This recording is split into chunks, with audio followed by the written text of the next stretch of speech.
He died on the 10-year anniversary of his racist rants being leaked online. Stop saying rest in peace to Hulk Hogan. His mother was racist. Even in death, the black community isn't holding back on Hulk Hogan. One declared they won't mourn him. We're not actually mourning this death, are we? Another was brutally unforgiving. And we supported the out of him. He was a piece of... One even claimed Satan is ready to receive him. Here are the brutal reactions from black wrestling fans to Hulk Hogan's passing, and some go way further than you'd ever expect. Black America's unforgiving response to Hulk Hogan's death. The news broke like thunder across social media platforms. Hulk Hogan was dead. It was discovered at that time Terry Bollea, also known as Hulk Hogan, was experiencing a serious medical-related issue. Personnel provided medical treatment at that time and transported Mr. Bollea to Morton Plant Hospital, where he died at 11:17 a.m. But instead of universal mourning, what emerged was something unprecedented in wrestling history. A significant portion of Black Twitter openly celebrating his death, with posts like, "Satan about to have his way with you, brother," garnering hundreds of thousands of views and likes. And we supported the out of him. He was a piece of... I did a sketch with him with Shaq. I met him through Shaq. That's before he said all this bull. And we were like Hulk Hogan fans, man. To understand this shocking response, we need to rewind to 2015, when leaked audio from a 2007 sex tape revealed Hogan using racial slurs, including the N-word multiple times. In that devastating recording, Hogan expressed discomfort about his daughter Brooke dating a black man and stated, "I am a racist to a point." The impact was immediate and severe. WWE terminated his contract and removed him from their Hall of Fame. What made Black America's response particularly striking was its uncompromising nature. Unlike other celebrity controversies where forgiveness eventually emerged, Hogan's 2015 racist remarks created permanent damage within the black community. Wrestling journalist Master Tesfatsion, who attended Hogan's final WWE appearance in January 2025, revealed the depth of this alienation. He joined the crowd in booing Hogan, remarking, "I never thought that I would see the Hulk in person, and that I would resort to bullying him." The generational divide within Black America became evident in the reactions. Stop saying rest in peace to Hulk Hogan. His mother was racist. I mean, if you racist, you can say rest in peace to him, but to people that ain't racist, because he was racist as fuck. Don't y'all know that's the reason why the WWE terminated his mother contract and his was removed from the Hall of Fame section?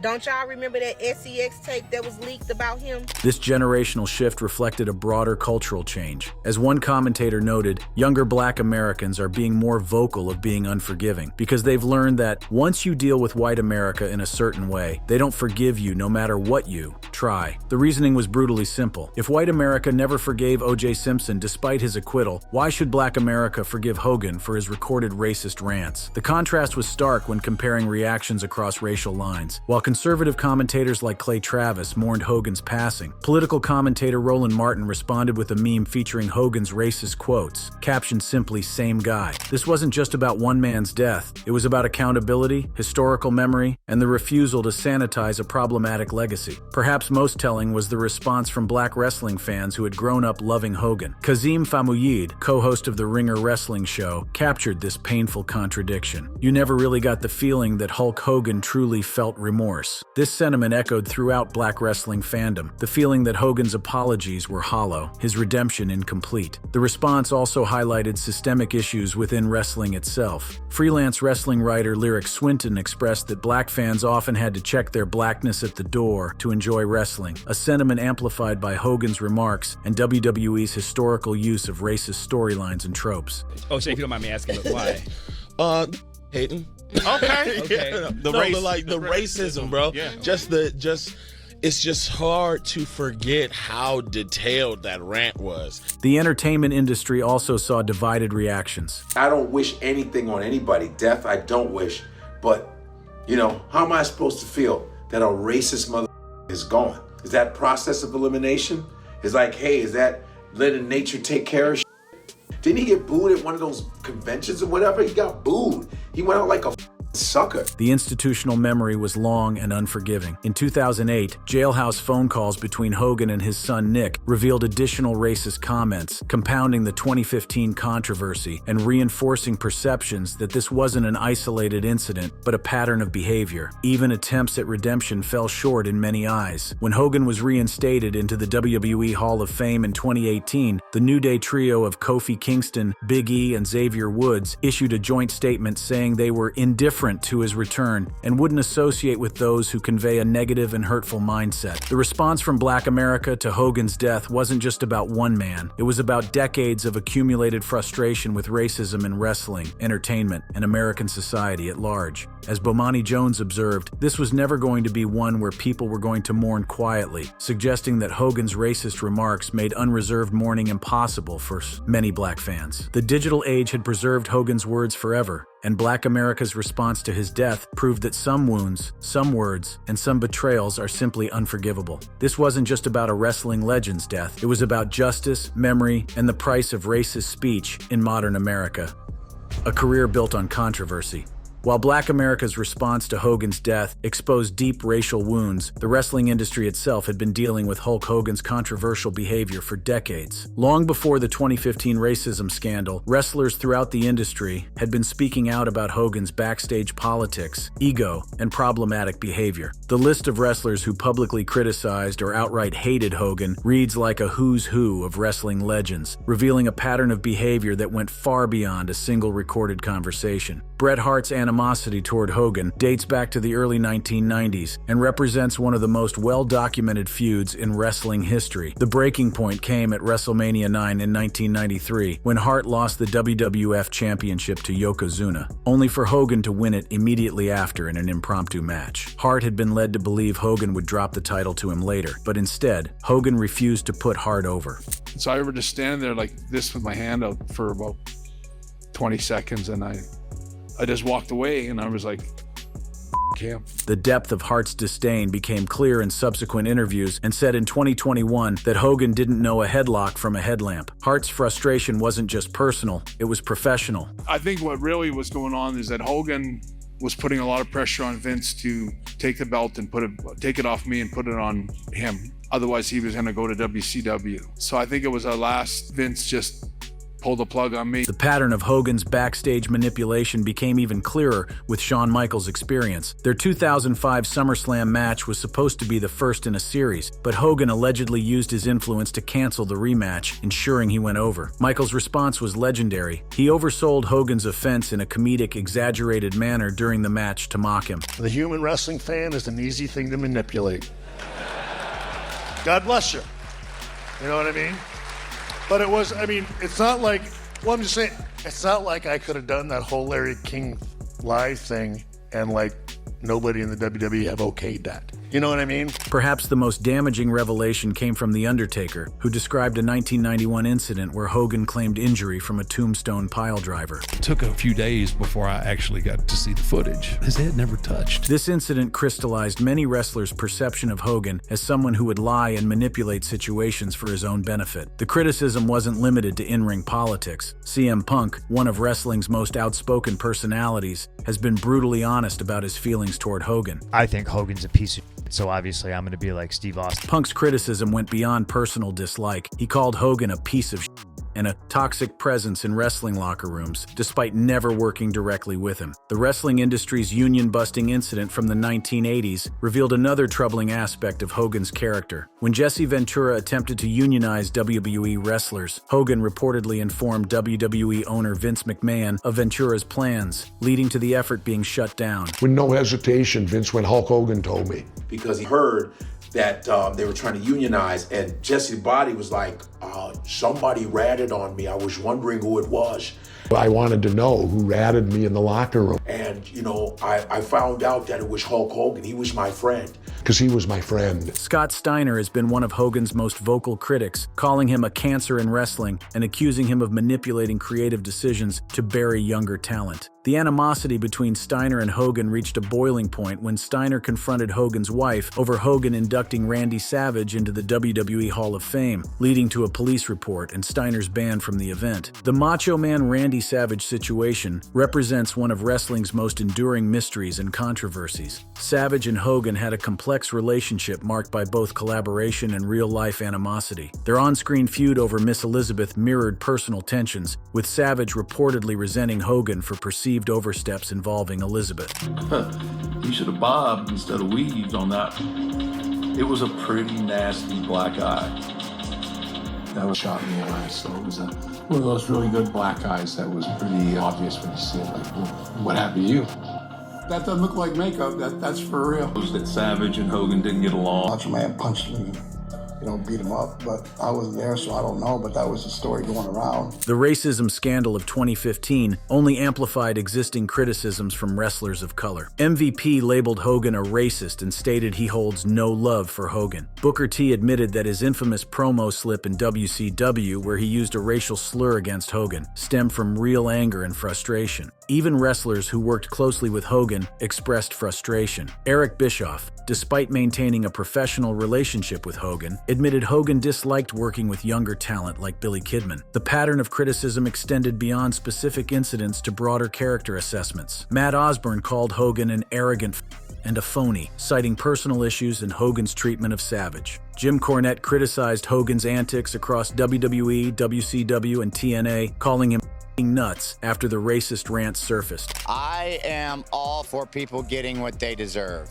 That's how I feel about Hulk Hogan getting booed on. If you are getting booed by the masses, there's a reason for it, all right? So I don't know if Hulk fully understands the scope, but people get what they deserve, so I'm happy to see it. I love to see it. The common themes in these criticisms paint a picture of a man whose public persona as an all-American hero masked significant character flaws. Wrestlers consistently criticized Hogan for his backstage politics, creative control in WCW, and influence in WWE that allowed him to avoid losing cleanly. The 2015 racism scandal simply provided confirmation of what many in the wrestling industry had suspected for years, that Hulk Hogan's real character was far different from his television persona. Hogan's tendency to make exaggerated or false claims also damaged his credibility among peers, including claiming he wrestled 400 days in a year, that he was offered roles with Metallica, and that The Undertaker's piledriver seriously injured him. These stories, often debunked, portrayed Hogan as untruthful and self-aggrandizing. The wrestling industry's response to Hogan's death was notably muted compared to other wrestling legends. While some offered respectful tributes, the decades of documented criticism from fellow wrestlers revealed a complex legacy marked by professional jealousy, backstage manipulation, and personal character flaws that extended far beyond a single recorded conversation in 2007.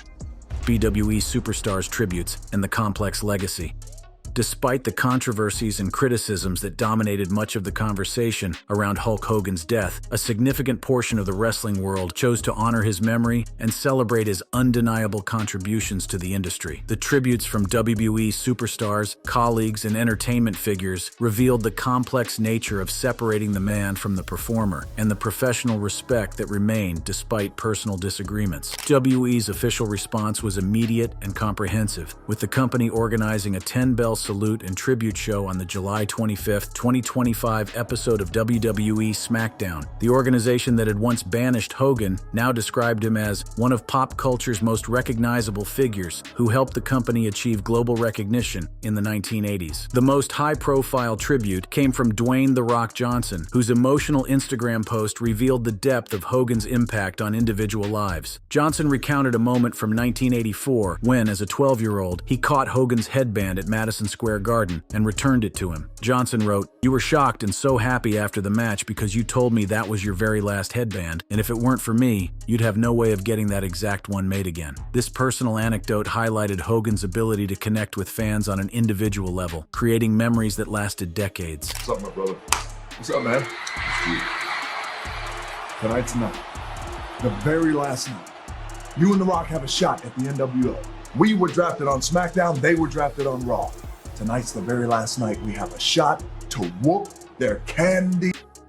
Glenn Kane Jacobs, now the mayor of Knox County, Tennessee, provided a perspective that bridged wrestling and mainstream culture. One of my most fond memories was the first time I ever saw him in person. I was not actually in the ring. It was before I got into wrestling. I was at a WWE show in St. Louis, Missouri at the Checker Dome, and when Hulk Hogan came out, he was in the main event, the roof just blew off the place. And that's when I decided, man, I would really like to be a professional wrestler, because at the center of all that energy and everything was just amazing to me. Jacobs emphasized Hogan's transformative impact on the industry. Well, for me, he really took WWE to the next level and made it what it is today. So for someone like me, that opened up a lot of opportunities. I think that virtually every person around my age, a little younger, a little older, Hulk Hogan was professional wrestling and always will be. Perhaps the most poignant tribute came from Mick Foley, whose relationship with Hogan had been complicated by past disagreements. Well, it was almost shock because he was one of those guys who was larger than life. You just assumed, and he didn't appear to age. So you never thought that the last time you saw Hulk Hogan would be the final time you saw Hulk Hogan. Sergeant Slaughter, despite their legendary in-ring rivalry, provided perhaps the most personal tribute of all. Later, one day, Hulk Hogan and I were on the same plane together. We hadn't locked horns yet. And we were on opposite aisles, and he says out of the side of his mouth, "Hey, good to see you back." And I, side of my mouth, I said, "Good to be back." He said, "I told Vince I wanted you back." I said, "What? What?" And he said, "Yeah, I told Vince to bring it back." The tribute revealed Hogan's behind-the-scenes influence in positive ways, showing how he specifically requested Slaughter's return for WrestleMania 7, recognizing their chemistry and the money they could make together. Well, thank you very much, Hulk Hogan. You're up in heaven now. I want that rematch for WrestleMania 7. You told me face to face, and you told the whole world that I really won that match. So get ready, Hulk. I'm not ready yet, but I'll be there soon.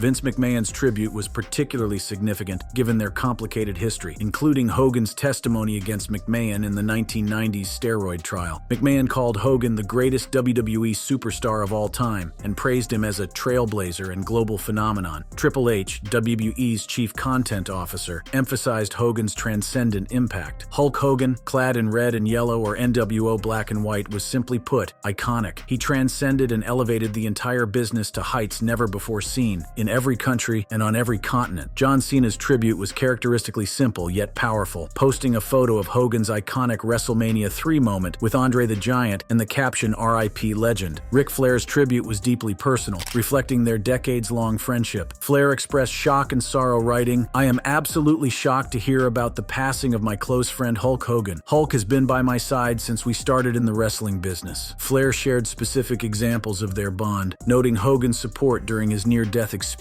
8 years prior and financial help for Flair's son Reed. Charlotte Flair echoed her father's sentiments with a personal memory. "When I nearly lost my dad 8 years ago, one of the few people who was there for all of it was Hulk Hogan. My heart breaks for Nick and Brooke. Rest in peace, brother." The wrestling industry's elder statesmen also paid their respects. The Undertaker wrote, "The wrestling world has lost a true legend. His contributions to our business are immeasurable, and for that I am appreciative." Shawn Michaels stated, "A legend, a larger-than-life presence. Hulk Hogan didn't just work in this business, he transformed it." Chris Jericho provided perspective from someone who experienced both sides of Hogan's career. "When I started in WCW, I had the pleasure of meeting one of my childhood heroes. Then years later in WE, I had a blast with him entertaining millions, the same way he had entertained me for many years. Thank you for everything. Hulkster, you paved the way for all of us." The Miz's tribute captured the generational impact. "When I was a kid, I ate my vitamins, said my prayers because Hulk Hogan told me to. He was someone I looked up to, a larger-than-life presence I copied constantly growing up. The voice, flexing, charisma, he made you want to be bold, loud, confident. Even Brutus Beefcake, Hogan's lifelong friend, expressed complicated emotions. Through the good times and the bad, I always loved my brother Terry. I'm devastated by the loss of my friend. I only wish we had time to mend our broken friendship before his passing." This has been a rough week for those of us who came of age in the 80s. Malcolm Jamal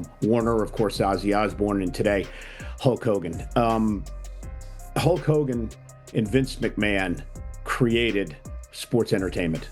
There's a reason that Netflix and Peacock and USA Network are bringing our shows on a weekly basis because of what they created back in the 1980s. The tributes also acknowledged the complexity of Hogan's legacy. Many wrestlers who offered condolences were careful to focus on his professional contributions rather than addressing the controversies directly. This approach reflected the wrestling industry's pragmatic understanding that Hogan's impact on their livelihoods and the business as a whole was undeniable, regardless of personal feelings about his character. Jake the Snake Roberts captured this nuanced perspective. It's hard to put into words what Terry Hulk Hogan Bollea meant to professional wrestling and entertainment. He may be gone, but his memory and legacy will live forever. While some chose to honor his memory and focus on his contributions, the absence of tributes from notable critics like CM Punk, Bret Hart, and others spoke volumes about the lasting impact of his controversial behavior. The entertainment industry beyond wrestling also paid tribute. Sylvester Stallone recalled Hogan's role in Rocky III and praised his charisma and skill. Political figures including Donald Trump, who described Hogan as a great friend and MAGA all the way, highlighting his speech at the 2024 Republican National Convention, also mourned his passing. The institutional response from WWE was particularly telling. The company that had once erased Hogan from its website and programming now organized comprehensive tributes, including the 10-bell salute and special programming. This institutional forgiveness reflected both the passage of time and the recognition that Hogan's contributions to WWE's success were too significant to ignore permanently. The medical circumstances of Hogan's death also provided context for the tributes. The Clearwater Police Department reported that Hogan suffered cardiac arrest at his home, with first responders attempting to revive him for approximately 30 minutes before transporting him to Morton Plant Hospital. Major Nate Burnside stated there were no signs of foul play or suspicious activity related to Hogan's death. Hogan's health had been declining in the months leading up to his death, with significant challenges including a major 4-level spinal surgery in May 2025. His history included over 25 operations in the last decade due to wrestling-related injuries. For Black wrestling fans, the moment represents both an ending and a beginning. It's the end of any obligation to mourn or celebrate someone who caused them pain, and the beginning of a more honest conversation about what kind of heroes and role models the wrestling industry should promote. In death, as in life, Hogan remains a polarizing figure. But perhaps that's exactly what the wrestling industry needed, a moment of reckoning that forced uncomfortable conversations and demanded accountability from an entertainment form that had too often avoided addressing its own shortcomings. Like this video? Click on the card showing on your screen for more.